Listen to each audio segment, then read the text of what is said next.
मनुष्य को जब सफलता मिलती तब उसमें जागता है अहंकार, और ऐसे में मनुष्य अक्सर एक बात भूल जाता है, झुक। सोचता है कि मैं किसी के समक्ष क्यों झुकूं? और ऐसा इसलिए होता है क्योंकि मनुष्य एक महत्वपूर्ण बात भूल जाता है कि इस संसार में, इस जीवन में उसने जो भी प्राप्त किया है, झुक कर प्राप्त किया। बालपन में चलना सीखा तो इस धरा पर झुककर, गिरकर। बड़ों का आशीष लिया तो झुककर। किसान को फसल काटने के लिए झुकना पड़ता, कुएं से पानी निकालने के लिए पात्र को झुकना पड़ता, भगवान से आशीर्वाद प्राप्त करने के लिए उनके समक्ष झुकना पड़ता। आंधियों में वृक्ष सुरक्षित कैसे रहते? झुककर। सम्मान कैसे पाया जाता? झुककर। किसी के समक्ष झुकने का अर्थ स्वयं का आत्मसम्मान खो देना नहीं, उसका अर्थ होता है विनम्र। हम मनुष्य हैं और इस आकाश की ऊंचाइयों तक पहुंचने के लिए हमें किसी पक्षी की भांति पंखों की आवश्यकता नहीं। बस जितना झुकेंगे उतना ही ऊपर उठेंगे। राधे। आप इस संसार में ऐसे कई लोगों को जानते होंगे जिन्हें आप स्वार्थी मानते हैं, जो आवश्यकता पड़ने पर ही आपको स्मरण करते हैं, अन्यथा वर्षों तक कहीं दिखाई भी नहीं देते। किंतु जैसे ही उनकी आपके सहायता की आवश्यकता पड़ती है, हाथ जोड़कर आपके सामने सज्ज रहते। बड़ा क्रोध आता है ना, मन खिन्न हो जाता, मन से ये स्वर निकलता है कि इस व्यक्ति की सहायता न करें। किंतु आप ऐसा कभी मत कीजिए। आप सोचेंगे क्यों कह रहा हूं मैं ऐसा? स्मरण रखिएगा, दीपक का स्मरण व्यक्ति केवल तभी करता जब अंधकार गहरा हो जाता। उसे स्वार्थी मानकर स्वयं व्याकुल ना हो, स्वयं को दीपक मानकर आनंदित हो। भाग्यवान समझिए खुद को कि किसी को आवश्यकता पड़ने पर आपकी याद आए, कि आप इस संसार में किसी की सहायता करने योग्य हैं। इस जीवन में किसी के स्वार्थी होने से स्वयं का दृष्टिकोण न बदले। बस ये दृष्टि रखिए,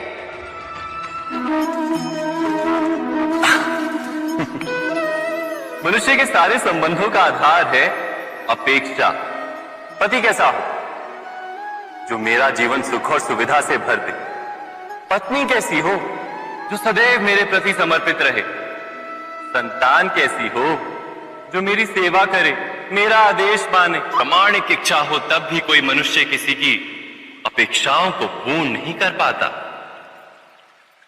और वहां से जन्म लेता है संघर्ष। सारे संबंध संघर्ष में परिवर्तित हो जाते,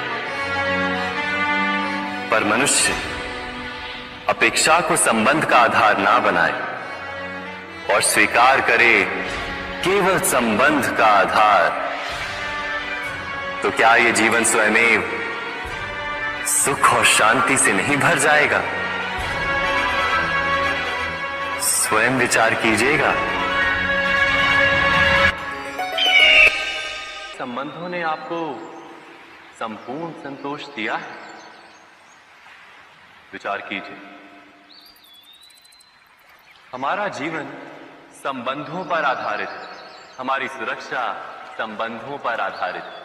इसी कारण हमारे जीवन के सारे सुखों का आधार भी किसी घटना में अन्याय का अनुभव होता है, तो वो घटना उसके अंतर को झकझोर देती। समस्त जगत उसे अपना शत्रु प्रतीत होता है। इसमें कुछ गंदगी है, किंतु यदि आप इसे कुछ समय के लिए ऐसे ही छोड़ दोगे तो आप देखोगे ये मैल अपने आप इसके तले जाकर बैठ जाएगा। यदि इस पात्र को हिलाओगे तो कुछ नहीं होगा, शांत छोड़ दोगे तो ये मैल अपने आप नीचे चला जाएगा। उसी प्रकार जब हमारे जीवन में कोई समस्या हो, हमारे जीवन में अशांति हो, तो कोई हलचल करने से या संतोष खो देने से हमें उसका हल नहीं मिलेगा। शांत रहकर विचार करोगे तो उसका हल मिलेगा। स्मरण रखिएगा, धीरज और संतोष से, शांति से विचार करोगे तो कितनी भी बड़ी समस्या क्यों ना हो, उसका हल अवश्य निकाल लोगे।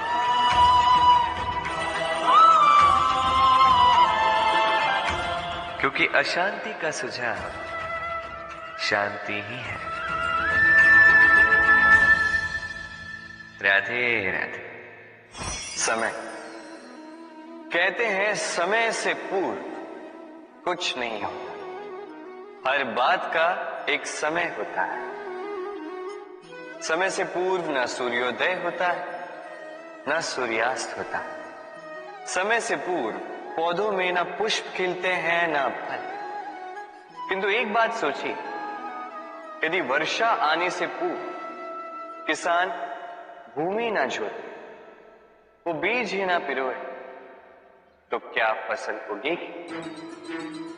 यदि योद्धा युद्ध से पूर्व अपने शस्त्र ही ना परखे, तो वो युद्ध कैसे लड़ेगा? इसका अर्थ ये, समय आपका जब आना है तब अवश्य आएगा, किंतु तब तक ये महत्वपूर्ण है कि आप स्वयं को उसके लिए सज्ज रखें, क्योंकि ये अवसर, ये शब्द बोलने में जितना छोटा है, ये आता भी उतने छोटे समय के लिए है और फिर निकल जाता है। अब यदि अवसर आपके हाथ आ जाए और यदि आप उसके लिए सज्ज ही ना हो, तो आपको सफलता कैसे मिलेगी? तो आप उचित समय की प्रतीक्षा कीजिए, उस अवसर की प्रतीक्षा कीजिए, किंतु तब तक निरंतर प्रयासों से स्वयं को और सक्षम बनाते रहिए, क्योंकि सफलता आपकी प्रतीक्षा कर रही है। बस उसके लिए सज्ज रहिए। राधे राधे। वाणी मनुष्य को मिली सबसे अद्भुत भेंट। ये वाणी है जो मनुष्य को संसार में सारे अन्य जीवों से भिन्न बनाती है, संसार में सबसे ऊपर ले जाती है।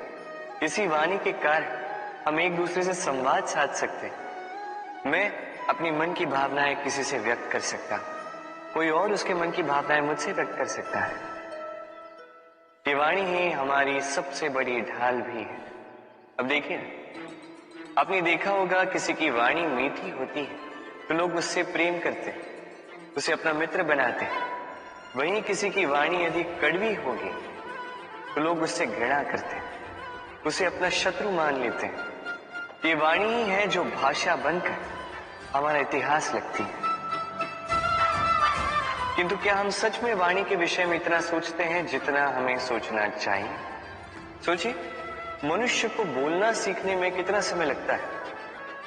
कुछ बालक 1.5 वर्ष की आयु में सीख जाते हैं, कुछ 2 वर्ष, कुछ 3।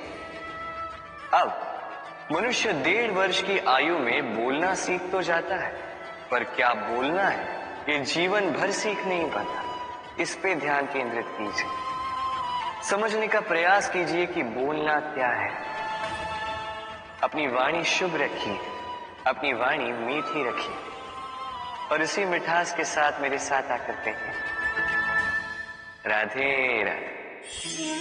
हम में से कई लोग अक्सर स्वयं को अकर्मण्य मान लेते हैं, सोचते हैं अब तक इतने प्रयास किए, कुछ नहीं मिला, कदाचित आगे भी कुछ नहीं मिलेगा, और इसीलिए अपने जीवन का सारा बोझ किसी और के कंधे पर डाल देते हैं, स्वयं पर विश्वास ही खो देते हैं। क्यों नहीं समझ पाते ये बात कि जब तक पांव में कांटा नहीं चुभेगा व्यक्ति को ज्ञात कैसे होगा कि आगे नीचे देखकर चलना होगा।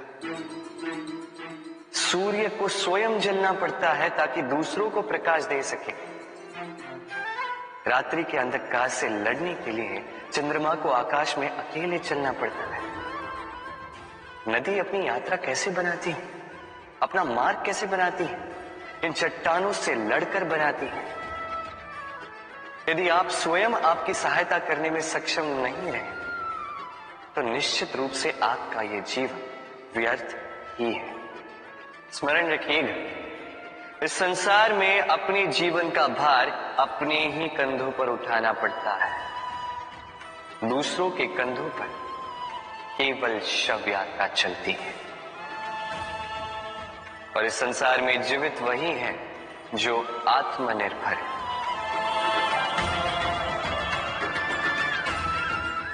राधे राधे।